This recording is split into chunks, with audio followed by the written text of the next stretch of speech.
Ahead on Red and Blue, President Trump makes no apology for the killing of a top Iranian general. We did ourselves, and we did a lot of countries a big favor. And I've been hearing from countries, they were extremely happy with what we did. And Mr. Trump also had another warning for Tehran. We're prepared. We're totally prepared. And likewise, we're prepared to attack if we have to. Plus, Senate Democrats and Republicans are in a political stalemate over what a fair impeachment trial looks like, what lawmakers are weighing when it comes to having witnesses. And we're just 5 weeks away from the New Hampshire primaries. We'll talk to a political science professor there about what candidates are doing that's working with voters. Catherine Herridge, Zeke Miller, and Natalie Andrews join me now. Catherine is CBS News senior investigative correspondent. Zeke is a CBSN political contributor and White House reporter for the Associated Press. And Natalie covers Congress for the Wall Street Journal. She joins me now by phone. Welcome to all of you. Catherine, I understand you have information about a new intelligence stream national security officials are tracking. Tell us about that. Well, that's right, Elaine. Two government sources confirmed to CBS News that after the strike on General Suleimani, there was a spike in the chatter. And what that means is that those allied with the general got onto their communications network and began discussing the fallout. And what I'm told is that that has generated new intelligence and it's being assessed for future leads. And I cannot emphasize enough that the U.S. government, has this incredible ability to lock on to the source of these communications, either through signals intelligence or our special operators, and really lock on and not let go. All right, we'll wait to hear more details. Natalie, what questions in the meantime do lawmakers have for the Trump administration about Soleimani's killing? Elaine, lawmakers want to know, especially Democrats are asking, how imminent were attacks to the U.S. They want to know more details on how this strike came about. And Democrats especially are frustrated that they didn't receive advance notice, or that the notice they've received in the following days since the strike, they say was not sufficient. So the House returns tonight. The Senate just got back last night. So expect to hear the volume coming from lawmakers ramp up, especially as they get briefed and more up to speed on the recent strike. Catherine, are these lawmakers likely to learn more concrete details about what the administration says was the imminent threat leading to the strike on Soleimani? Well, you've got to think of these briefings as having two tiers. The top tier is the Gang of Eight, the congressional leadership, and that's the most highly classified briefing, and that's where you're going to have the most granularity about the sources and methods and the quality of the intelligence that led the administration to go forward with the attack. The second tier is for the broader congressional delegations writ large, and think of that as a classified version of what we heard from Defense Secretary Mark Esper today. So a lot more about the intelligence, the quality of that intelligence, and how it pointed to what the administration says was an imminent plot.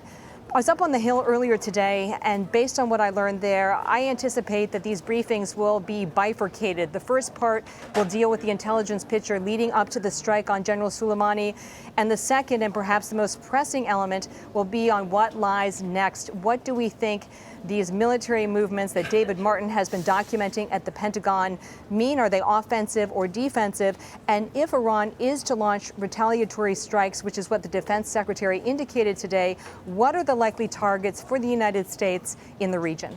So, Zeke, Germany, Canada, and NATO have already begun removing some of their troops out of Iraq, mainly for safety reasons. However, the president says now is not the right time to pull American troops. How is the Trump administration justifying staying there after this expulsion vote from the Iraqi parliament?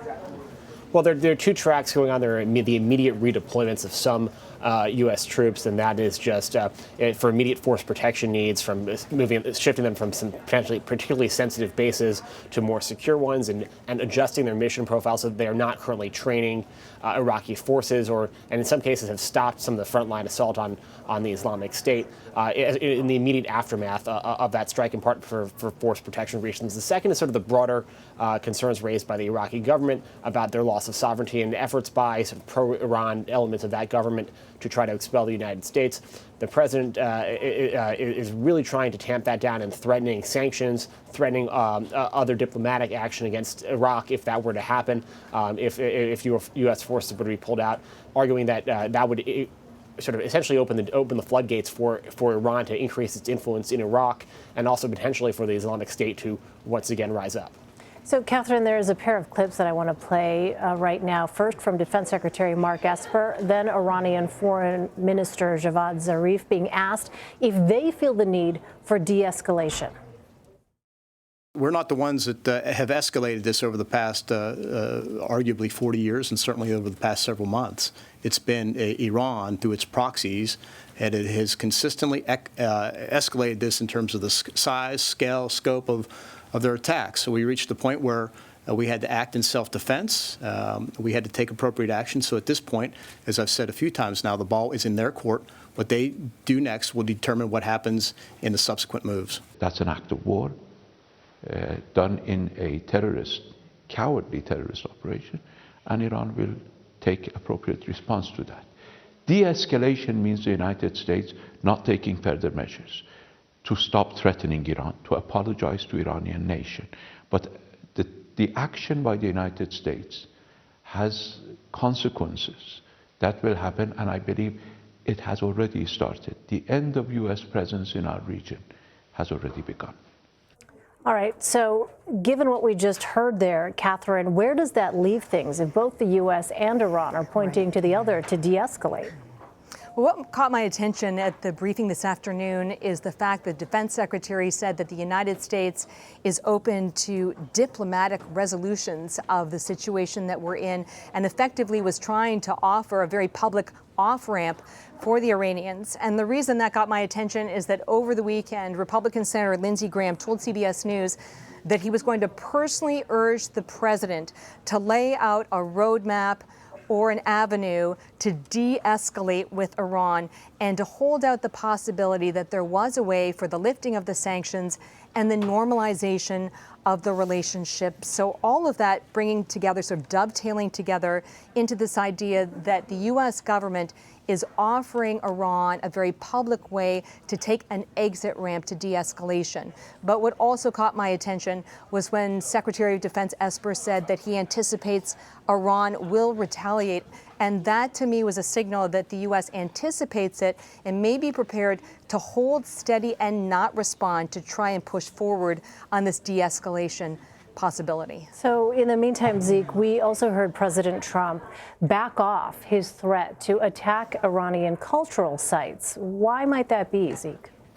Well, there were very public signals, both from Secretary of State Mike Pompeo and then again from Secretary of Defense Mark Esper, that such an action would be illegal. And then it's really coming from the Defense Secretary that is a sort of order that would not be necessarily be followed by members of the military who can, while they are in the chain of command below the president, that chain of command only extends to lawful orders, and taking actions that contravene sort of the United States' international obligations and the laws of war is not something that the U.S. military could carry out, even if the president ordered them to. So that there's an element there. This is just a reflection of the president coming to grips with the realities of the situations as they are. That even if you were to give that sort of order, it might not be carried through. Natalie, let me ask you, what are you hearing from inside the House and the Senate about a potential war powers resolution limiting the Trump administration's ability to attack Iran? There's expected that the House will vote on a war powers resolution this week. It's going to be led by freshman Rep. Alyssa Slotkin, who has served in the region for the United States, and that resolution will likely pass the House, but it's not going to move forward in the Senate. The Senate is going to vote on a similar resolution next week. It's privileged, and Tim Kaine is leading that. Tim Kaine is long since been an advocate for limiting the power of the presidency when it comes to war powers, and he can force a vote on that. But even if this war powers resolution were to pass the Senate and the House, it could still be vetoed by the president. I also want to ask you, Natalie, about impeachment. On the impeachment front, Senate Majority Leader Mitch McConnell says he has the votes to move forward with what is being called the Clinton model impeachment trial. What exactly does the Clinton model entail? So in the Clinton model, and we understand that Mitch McConnell told Republican senators in lunch today that it would be similar to the Clinton model, not exactly, but we know that in the Clinton case, both sides, meaning House Democrats acting in a sort of prosecutorial role, and then the president's defense team would each give opening arguments. Now, Mitch McConnell saying this is a way of saying he does not need to reach a deal with Chuck Schumer to start an impeachment trial. That's really what he's saying here, is that he's done trying to make a deal with Chuck Schumer on, say, witnesses and how the impeachment trial is going to look, that he's very game to just start, as soon as he gets the articles of impeachment, he's game to just start going ahead with 51 votes, which he has, and move forward. So if that's the case, Natalie, what does this mean for the prospect of new witnesses being called during the trial? Democrats can still force votes. So, and I have talked to Democratic aides today, and they have said that they would expect to force many votes. And whether or not those votes can pass is one thing, but there are several Republican senators who are in vulnerable spots. Think Susan Collins, Cory Gardner. Democrats will seek to put them on the record voting against bringing in new witnesses. And it may look awkward for some of their constituents if a Republican senator votes against, say, bringing in John Bolton, who has said he has new information to bring to the case. That's what Democrats are hoping for. We'll have to see how they frame it in the case of a trial to see if it really does become politically dangerous to take that vote. And Zeke, is this Clinton model good or bad news for President Trump and his defenders? It's right now probably the best the president can hope for, short of Chuck Schumer fully throwing in the towel on trying to seek new witnesses. This is an assertion of Mitch McConnell's power over the Senate, his resolve to try to bring this impeachment to a fairly swift resolution, which is something the president has wanted all throughout this process. He wants this trial to begin as soon as possible because he wants to conclude as soon as possible, and he's looking forward to that all but certain acquittal vote by the Republican-controlled Senate that allows him to then claim that he's, to sort of say, yes, the Democrats impeached me, but the Senate, they're the ultimate arbiter here. That juror of lawmakers acquitted me, and then he can go about continuing his reelection campaign. So this is about as good as the president realistically could have expected at this point. All right, we'll continue to watch it. Catherine Herridge, Zeke Miller, and Natalie Andrews, thank you all very much.